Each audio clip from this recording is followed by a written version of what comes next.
Berjumpa kembali di channel Fortinice. Dukunglah channel ini dengan cara like, komen, dan subscribe. Tuhan Yesus memberkati saudara-saudara.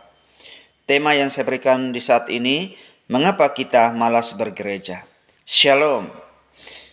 Saudara-saudara yang terkasih dalam Kristus Yesus Tuhan kita, hari ini saya ingin berbicara tentang sebuah kenyataan pahit yang seringkali kita saksikan, bahkan kemungkinan kita alami sendiri. Kemalasan untuk bergereja. Mengapa begitu banyak kursi yang kosong? Mengapa gairah untuk datang ke rumah Tuhan seringkali meredup? Mari kita renungkan bersama dan biarkan api Roh Kudus membakar kembali semangat kita. Pertama, mari kita hadapi realitasnya.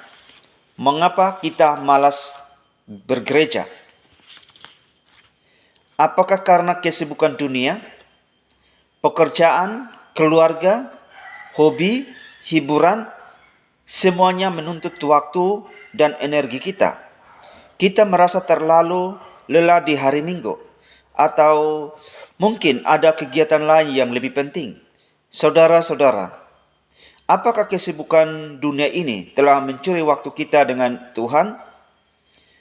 Apakah kita membiarkan hal-hal fana ini merenggut sukacita hadiratnya?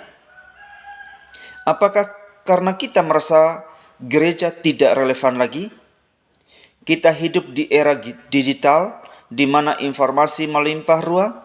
Kita bisa mendengarkan khotbah online, membaca renungan di ponsel. Lantas untuk apa repot-repot datang ke gedung gereja?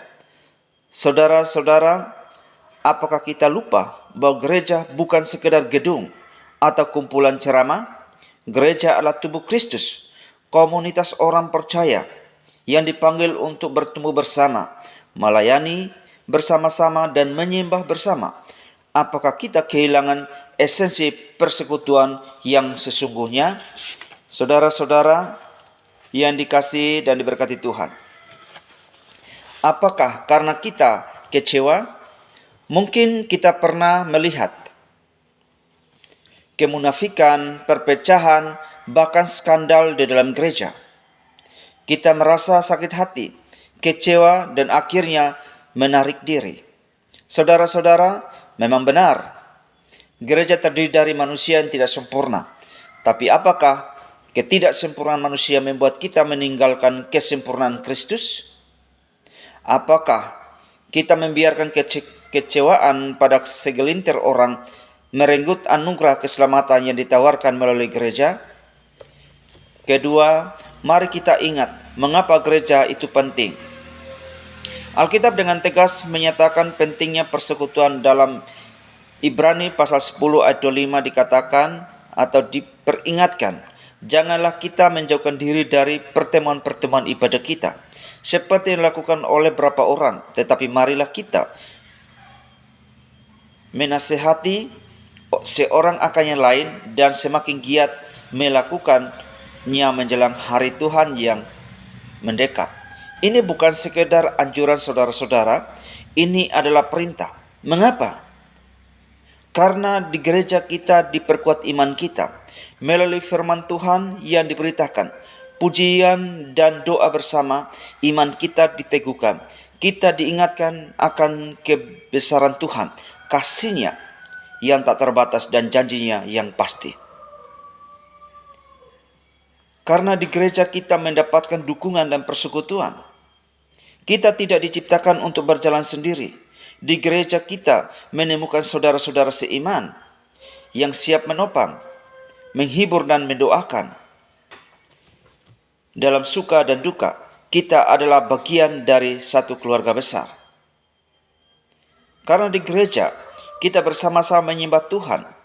Ada kuasa yang luar biasa ketika umat Tuhan bersatu hati dalam pujian penyembahan. Hadirat Tuhan nyata di tengah-tengah kita, membawa damai, sukacita, dan pemulihan. Saudara-saudara, jangan biarkan kemalasan merenggut berkat-berkat ini dari hidup kita.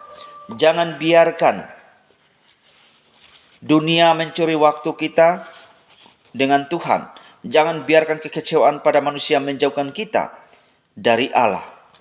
Mari kita nyalakan kembali api semangat kita. Mari kita jadikan persekutuan dengan Tuhan dan dengan sesama orang percaya sebagai prioritas utama. Karena pada akhirnya, apa gunanya kita miliki segala-galanya di dunia ini jika kita kehilangan jiwa kita? Apa gunanya kesuksesan dan kenyamanan jika kita kehilangan hubungan yang intim dengan pencipta kita? Ingatlah perkataan Tuhan Yesus dalam Matius pasal 6 ayat 33. Tetapi carilah dahulu kerajaan Allah dan kebenarannya, maka semuanya itu ditambahkan kepadamu. Ketika kita mendahulukan Tuhan, Ia akan memberkati setiap aspek kehidupan kita. Mari kita bangkit, mari kita penuhi kembali rumah Tuhan. Mari kita jadikan gereja bukan sekedar tempat kunjungan, tetapi rumah rohani di mana kita bertumbuh, melayani, bersaksi tentang kasih Yesus yang ajaib. Tuhan Yesus memberkati kita semua. Amin.